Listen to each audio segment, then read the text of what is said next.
अस्सलाम वालेकुम। आज हम स्पैनिंग ट्रीज़ और मिनिमम स्पैनिंग ट्रीज़ को डिस्कस करेंगे। ये बहुत ही इंपॉर्टेंट टॉपिक है design and analysis of algorithm के। तो हम आज अंडरस्टैंड करेंगे कि स्पैनिंग ट्रीज़ किनको कहा जाता है और मिनिमम स्पैनिंग ट्रीज़ कौन से होते हैं, इनकी क्या प्रॉपर्टीज़ होती हैं।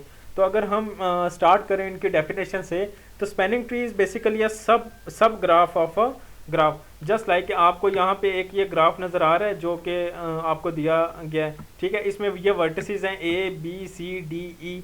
और अगर हम स्पैनिंग ट्री की बात करेंगे तो ये बेसिकली क्या होगा, एक सब ग्राफ होगा में ओरिजिनल ग्राफ का, ठीक है जी।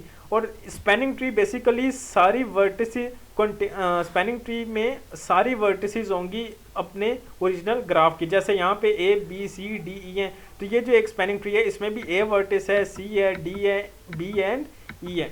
तो फर्स्ट प्रॉपर्टी ये है कि स्पैनिंग ट्रीज में वर्टिसेस कंप्लीट होंगी, कंप्लीट वर्टिसेस होंगी जो आपका ओरिजिनल ग्राफ होगा। लेकिन अगर हम एजेस की बात करेंगे तो एजेस हमेशा एक कम होगा। फॉर एग्जांपल ये आपका ओरिजिनल ग्राफ है, इसमें टोटल नंबर ऑफ एजेस कितने हैं, 5, ठीक है जी। और अगर हम स्पैनिंग ट्री की बात करेंगे तो यहाँ पे टोटल नंबर ऑफ एजेस कितने हैं, 4। तो ये बेसिकली आपने एक रूल याद रखना है कि if there are 5 vertices in your graph and there are 5 edges in your graph, तो जो उस ग्राफ का स्पैनिंग ट्री बनेगा उसमें 4 एजेस होंगे, v-1 वर्टिसेस -1, तो वो उसका तो बेसिकली स्पैनिंग ट्री कहलाएगा। और सेकंड जो प्रॉपर्टी है कि स्पैनिंग ट्री में कोई साइकिल नहीं होगा। अगर आप अपने ये ओरिजिनल जो ग्राफ है इसमें देखेंगे तो आपको एक साइकिल नज़र आ रहा है, ये एक साइकिल बन रहा है ए सी एंड डी का, ये एक साइकिल है। लेकिन जो स्पैनिंग ट्रीज है यहाँ पे कोई साइकिल क्रिएट नहीं होता, इसीलिए हम कहते हैं कि दैट इज़ अ ट्री। अगर साइकिल होगा तो वो फिर ट्री नहीं रहेगा, हम कहेंगे कि that is also a graph.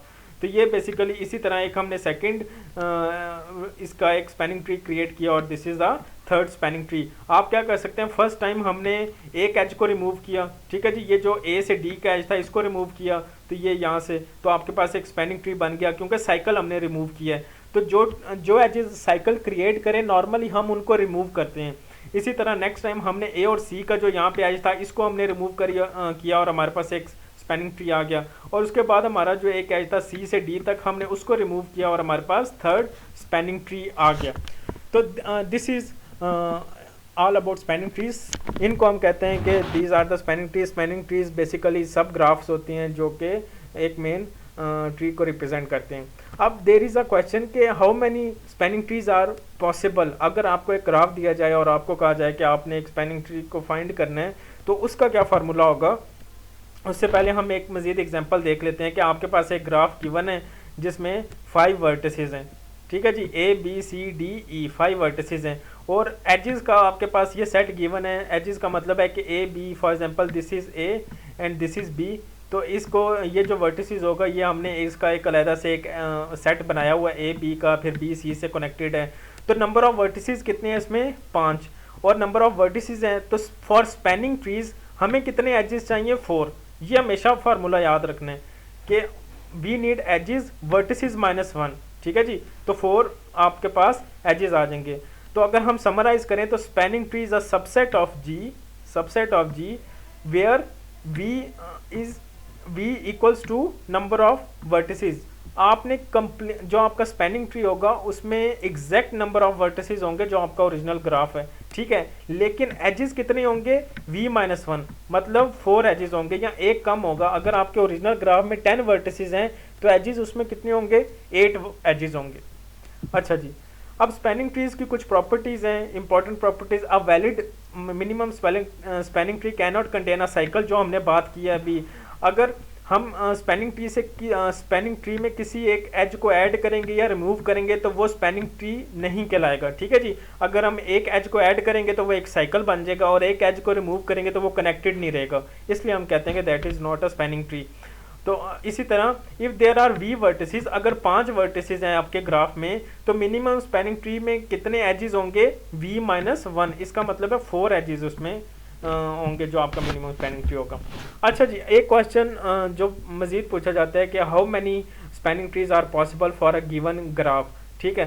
तो अगर आपके पास एक कंप्लीट ग्राफ है, कंप्लीट ग्राफ एक सिंपल ग्राफ होता है जिसमें जो आपके पास वर्टिसेस हैं वो बाकी सारे एडजेसेंट वर्टिसेस के साथ कनेक्टेड होते हैं। जैसे ये वर्टिस फॉर एग्जांपल 1 है, ये 2 है और ये वर्टिस 3 है। तो ये 1 जो है ये 2 के साथ भी कनेक्टेड है और 3 के साथ, ये 2 1 के साथ कनेक्टेड है और 3 के साथ, और 3 1 के साथ कनेक्टेड है और 2 के साथ।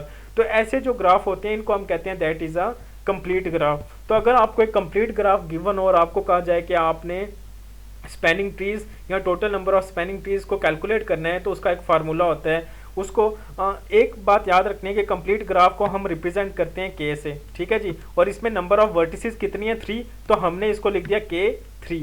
K3 has 3 spanning trees. अब ये 3 स्पैनिंग ट्रीज कैसे आए हैं, हमारे पास एक फार्मूला है n पावर n-2।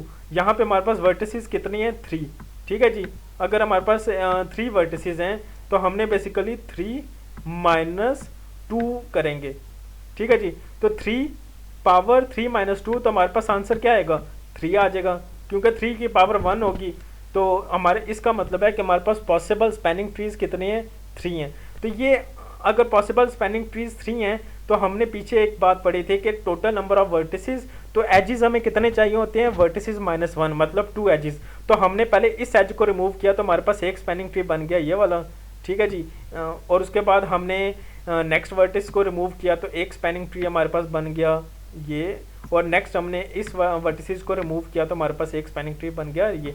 तो ये हमारे पास total number of 3 spanning trees possible हो गए। इसी तरह अगर आपके पास 4 वर्टिसेस हैं और कंप्लीट ग्राफ है तो आप इस तरह total number of spanning trees को कैलकुलेट कर सकते हैं। अच्छा जी, अब हम बात करते हैं वेटेड ग्राफ्स की। तो वेटेड ग्राफ्स वो होते हैं जिनके एजेस में आपको वेट्स गिवन है। जैसे यहाँ पे एक ग्राफ गिवन है जिसमें आपको 10 वेट गिवन है, यहाँ पे ए और डी का वेट गिवन है, इसी तरह डी और बी का वेट गिवन है। तो ऐसे graph, a weighted graph is a graph in which each edge has a weight, जिसमें आपको वेट गिवन होगा। और हम इन सब वेट्स को अगर ऐड करेंगे तो हमारे पास क्या होगा, उन स्पैनिंग ट्रीज का टोटल वेट आ जाएगा। जैसे ये हमारे पास स्पैनिंग ट्री गिवन है, इसका वेट 74 है, यहाँ पे स्पैनिंग ट्री है उसका वेट 71 है, और यहाँ पे स्पैनिंग ट्री है जिसका वेट 72 है।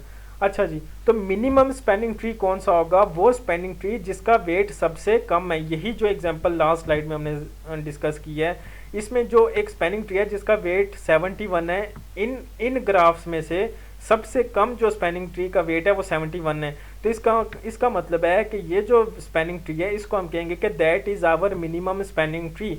अ minimum spanning tree is an undirected connected weighted graph is a spanning tree of minimum weight, ठीक है जी। आपके जो स्पैनिंग ट्रीज होंगे उनमें जो सबसे मिनिमम वेट का स्पैनिंग ट्री होगा उसको कहेंगे that is our minimum spanning tree, ठीक है जी। ये एक सिंपल सा कॉन्सेप्ट है जो कि आप लोगों ने याद रखना है। तो दैट्स एंड ऑफ लेक्चर।